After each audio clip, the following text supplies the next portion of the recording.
नमस्कार। आज की इस वीडियो में हम देखेंगे रसायन विज्ञान के कुछ महत्वपूर्ण प्रश्न जो कि आपके आने वाले एग्जाम्स प्रयोगशाला परिचालक के लिए काफी महत्वपूर्ण है। तो चलिए हम वीडियो को जल्दी से शुरू करते हैं। यहाँ पर पहला क्वेश्चन दिया हुआ है, सड़े हुए अंडे की गंध के लिए कौन सी गैस जिम्मेदार है? तो सड़े हुए जो अंडा होता है उसमें एक गंध निकलता है, तो कौन से गैस के कारण निकलता है? इसका करेक्ट आंसर होगा हाइड्रोजन सल्फाइड। ऑप्शन ए होगा करेक्ट आंसर, हाइड्रोजन सल्फाइड। चलिए नेक्स्ट क्वेश्चन पर चलते हैं। तो नेक्स्ट दिया हुआ है, आणविक कक्षा का अभिन्यास किससे नियंत्रित होता है? तो किससे नियंत्रित होता है? इस प्रश्न का जो करेक्ट आंसर है ऑप्शन बी होगा चुंबकीय क्वांटम संख्या। चुंबकीय क्वांटम संख्या। दोस्तों वीडियो में नए हैं तो चैनल को सब्सक्राइब जरूर कर लीजिएगा ताकि इसी तरह के और भी प्रश्न हम आपके लिए लेकर आते रहें। चलिए अगला देखते हैं, पेंसिल लीड बनाने के लिए किस तत्व का उपयोग किया जाता है? तो पेंसिल का जो लीड होता है उसमें कौन सा यूज होता है? चार ऑप्शन दिया हुआ है, लोहा, लीड, ग्रेफाइट या फिर कार्बन। अगर आपको पता है इसका आंसर तो जल्दी से कमेंट करके बताइए क्या होगा। इसका जो करेक्ट आंसर होगा ऑप्शन सी ग्रेफाइट। पेंसिल का जो लीड होता है उसमें ग्रेफाइट का यूज किया जाता है। चलिए अगला दिया हुआ है, निम्नलिखित में से किसे सार्वभौमिक विलायक के रूप में जाना जाता है? तो सार्वभौमिक विलायक के रूप में मतलब सभी चीजों में वो मिल जाता है या फिर सभी में उसकी महत्वपूर्ण भूमिका होती है। तो क्या होता है? चार ऑप्शन दिया हुआ है, पानी, एसीटोन, एल्कोहल, बेंजीन। तो इसका करेक्ट आंसर जल्दी से आप कमेंट करके बता दीजिए। इसका आंसर जो होगा ऑप्शन ए पानी होगा, जो सभी में मिल जाता है आसानी से। क्वेश्चन नंबर 5, इनमें से कौन सी एक परमाणु वाली गैस है? तो परमाणु वाली गैस कौन सी है?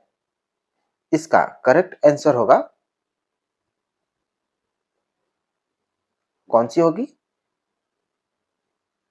नियोन। नियोन में सर्वाधिक परमाणु वाली गैस है। चलिए अगला देखते हैं, पृथ्वी की पपड़ी में कौन सा तत्व सबसे अधिक मात्रा में पाया जाता है? तो पृथ्वी की पपड़ी में सबसे अधिक कौन सा तत्व पाया जाता है?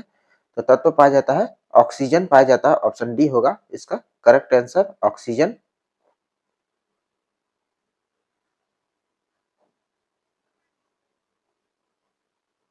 क्वेश्चन नंबर 7 देखते हैं, जंग से बचाने के लिए लोहे से बनी पानी के पाइपों पर जस्ते की परत चढ़ाने को क्या कहते हैं? तो क्या कहते हैं जस्ते की परत चढ़ाने को? इसको कहते हैं यास्दीकरण। यास्दीकरण कहते हैं, ऑप्शन डी। दोस्तों ये सभी प्रश्न काफी इंपॉर्टेंट है, तो वीडियो को लास्ट तक जरूर देखिएगा। चैनल में नए हैं तो सब्सक्राइब जरूर कर लीजिएगा, लाइक कीजिएगा, शेयर भी जरूर कर दीजिएगा। क्वेश्चन नंबर 8, निम्नलिखित में से कौन सी धातु ऐसी है जिसमें प्राकृतिक के में सदैव मुक्त स्थिति में पाया जाता है? तो कौन सी धातु है जो मुक्त में पाया जाता है? आंसर होगा सोना, स्वर्ण। चलिए नेक्स्ट में चलते हैं, तो निम्नलिखित में से किसको भूरा कोयला कहा जाता है? तो भूरा कोयला कहा जाता है, लिग्नाइट को कहा जाता है भूरा कोयला। ऑप्शन डी होगा इस प्रश्न का सही जवाब। लौह अयस्क से लौह के विन्यास में कौन सी प्रक्रिया सम्मिलित होती है? तो कौन सी प्रक्रिया सम्मिलित होती है? इसका करेक्ट आंसर होगा ऑप्शन बी, अपचयन होती है, अपचयन।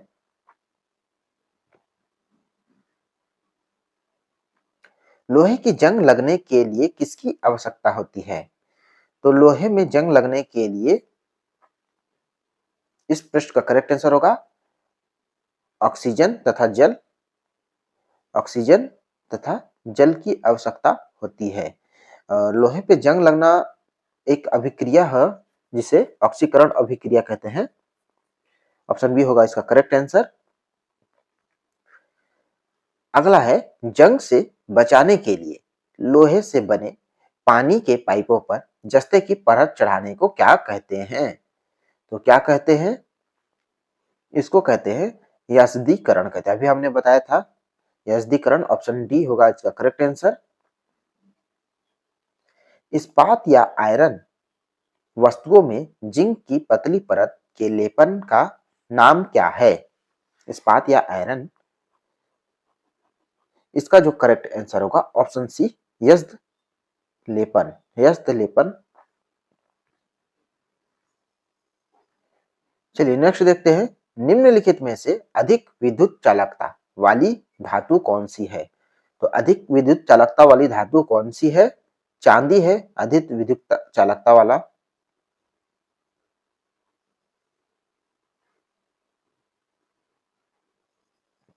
प्रशीतक फ्रेयॉन है। तो प्रशीतक फ्रेयॉन क्या है? प्रशीतक फ्रेयॉन है डाइक्लोरोमेथेन, डाइक्लोरोमेथेन है।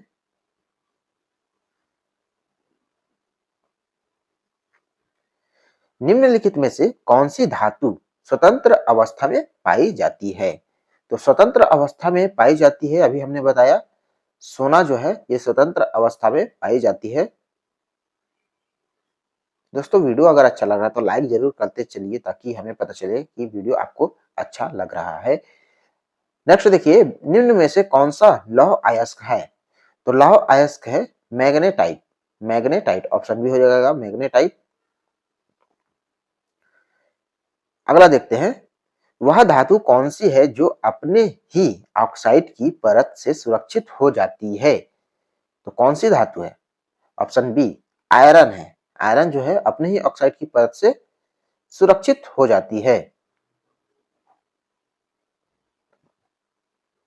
माणिक्य और नीलम किसके ऑक्साइड हैं? तो माणिक्य और नीलम ऑक्साइड है एल्यूमिनियम की, एल्यूमिनियम की ऑक्साइड है। टंका, टंका जो है यानी टांका मिश्र धातु है। तो टांका मिश्र धातु किसका है? टीन और सीसा का, ऑप्शन सी हो जाएगा टीन और सीसा का। चलिए अगला दिया हुआ है, पानी से लोहा तथा मैग्जीन मैग्नीज किस प्रक्रिया से हटाए जाते हैं? इसका करेक्ट आंसर होगा क्लोरीनीकरण, क्लोरीनीकरण के द्वारा हटाए जाते हैं, ऑप्शन बी हो जाएगा करेक्ट आंसर। भाप अंगार गैस किसका मिश्रण होती है? भाप अंगार गैस कार्बन मोनोऑक्साइड और हाइड्रोजन, कार्बन मोनोऑक्साइड और हाइड्रोजन, ऑप्शन सी होगा इसका सही जवाब। मरकरी है, तो मरकरी क्या है? मरकरी है द्रव धातु, मरकरी जो है द्रव धातु। रासायनिक दृष्टि से चूने का पानी होता है, तो चूने का पानी क्या होता है? कैल्शियम हाइड्रोक्साइड, कैल्शियम हाइड्रोक्साइड होता है चूने का पानी। चलिए अगला दिया हुआ है, वातावरण के अंदर क्षैतिज ऊष्मा अंतरण को क्या कहा जाता है? तो क्षैतिज ऊष्मा अंतरण को कहा जाता है अभिवाहन, एडवेक्शन, अभिवाहन या एडवेक्शन, ऑप्शन डी होगा इसका करेक्ट आंसर।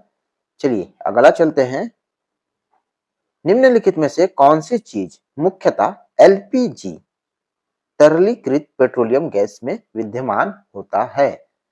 तो ब्यूटेन होता है, ब्यूटेन। क्वेश्चन नंबर 27 देखते हैं, निम्न में से किसका प्रयोग नोदक या कीटों में ईंधन के रूप में किया जाता है? किसका प्रयोग किया जाता है? ऑप्शन डी द्रव हाइड्रोजन प्लस द्रव ऑक्सीजन का, ऑप्शन डी होगा इसका सही जवाब। मोमबत्ती बनाने के लिए प्रयुक्त रासायनिक दृष्टि में से एक मिश्रण है, तो मोमबत्ती बनाने के लिए किस मिश्रण का? एलिफेटिक हाइड्रोकार्बनों का, एलिफेटिक हाइड्रोकार्बनों का प्रयोग किया जाता है। पेट्रोलियम अग्नि के लिए निम्न कौन से प्रकार का अग्निशामक प्रयोग किया जाता है? तो कौन से प्रकार का? फोम प्रकार का, ऑप्शन में हो जाएगा फोम प्रकार का। चलिए नेक्स्ट दिया है, पीवीसी किसके बहुलकीकरण द्वारा प्राप्त किया जाता है? तो पीवीसी जो है विनाइल क्लोराइड, ऑप्शन डी हो जाएगा विनाइल क्लोराइड।